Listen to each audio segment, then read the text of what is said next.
Hey again, YouTubers. Sorry, I had to end my previous filming session in a hurry because the battery is streaming again, and I don't want to to use Filmora or any other editing software to merge two separate videos into one, and that's sometimes it can consume so much of my time and energy. So I like to continue. I like to continue to talk about my experiences with seeing the psychiatrist for the 5th time.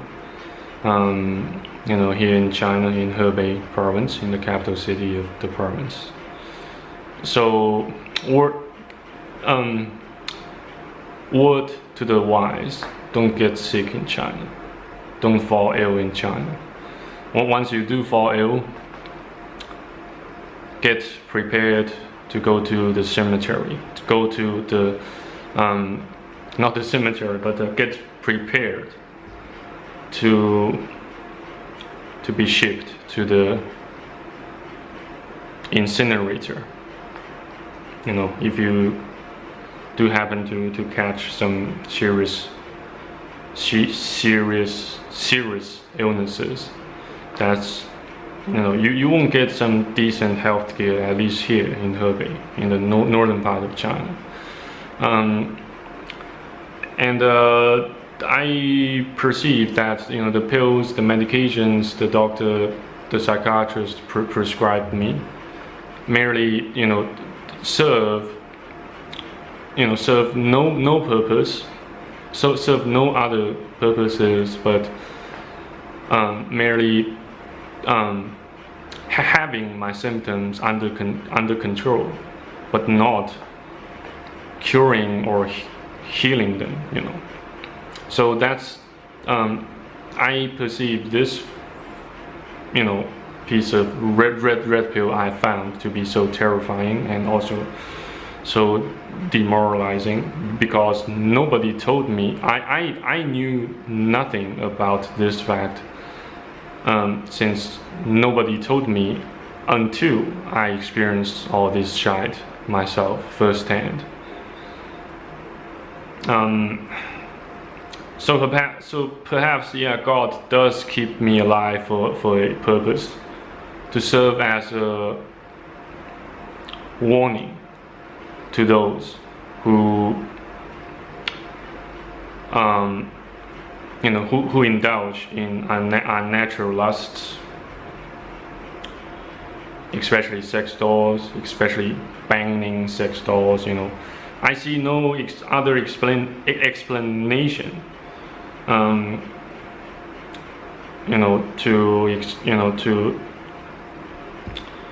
To complement to fill in the blanks of my perception and understanding that why I have been suffering so much, as if God has already cast me into the lake of fire, aka hell. Well, but in fact, according to the KJV Bible, hell and the lake of fire mean two different things or entities. Well, if in doubt, you can check back the book of chapter 20 and chapter 21 of the book of Revelation. Sorry if I got so demoralized and so depressed at this moment. Another saddening red pill about life, about mental illness, is that you don't have control over those thoughts and symptoms. Though people kept saying, people tend to keep saying, don't feel depressed, you have nothing to worry about, we have got your back on your six. You can make your own living quite decently without anybody helping you. As a man, you shouldn't feel so demoralized. As a man, you shouldn't feel so defeated or depressed. it basically these sayings, these words help, do you know good. So if you have to, if you have to, shut people out, for for these harsh words, and for those comments and advice that do you no help, just shut them out, or at least shut those words out. Pretend if you have heard nothing from them. Just pretend that those words don't exist. Just like what you do with lust and some other shite. You don't fight them. Instead you flee from them. You flee them. You run you run away as far as you can from them.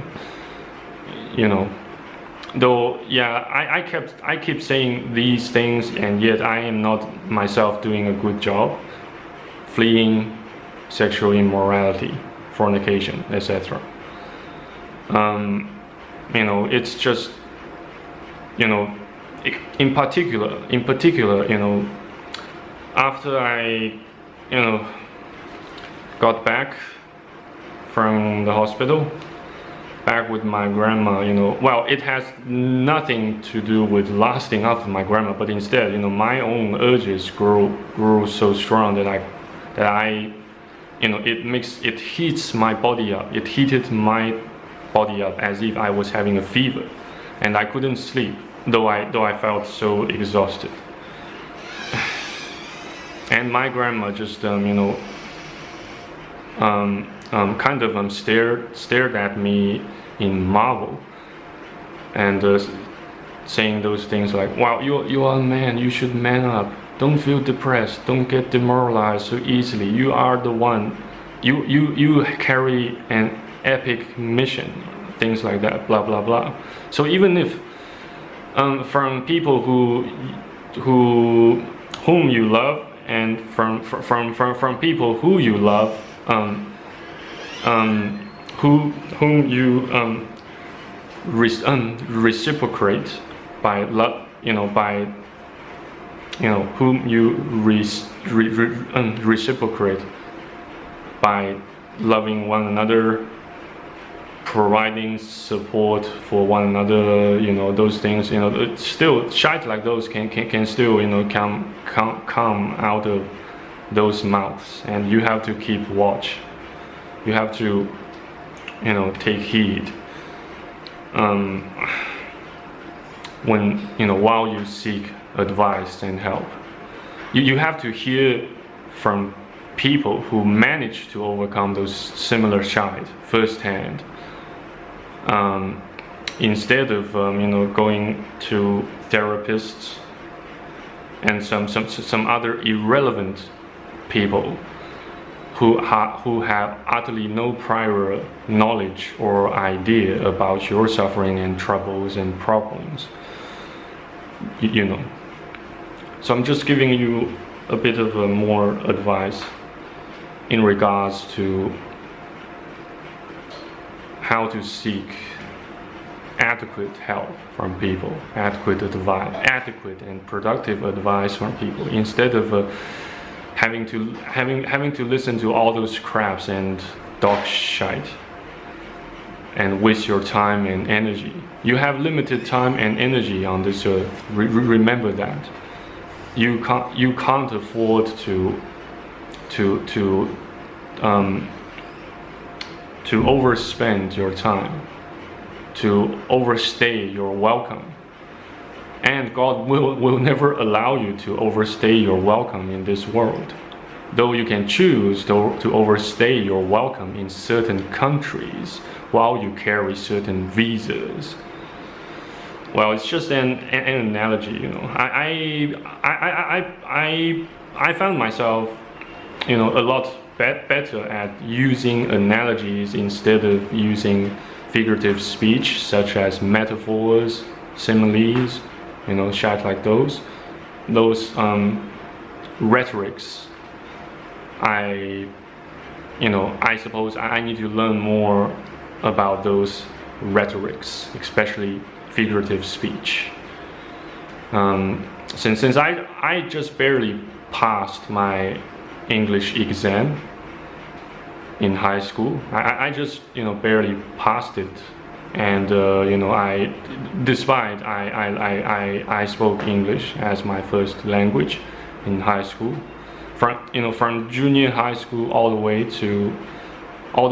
to graduation until today, pretty much. Though I have currently no one to speak to except my camera, YouTube, and Jesus, and a handful of my fans, a handful of my audiences and subscribers. Yeah. So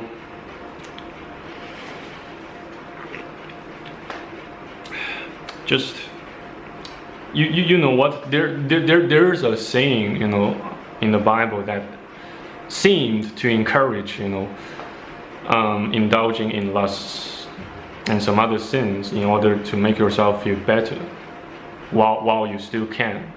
I believe it comes from the book of Ecclesiastes. For more specifics, you can Google them yourself. I'm just gonna make some space for you to learn more about the Bible, about life. So by withholding certain information that are way too obvious to look up on the internet.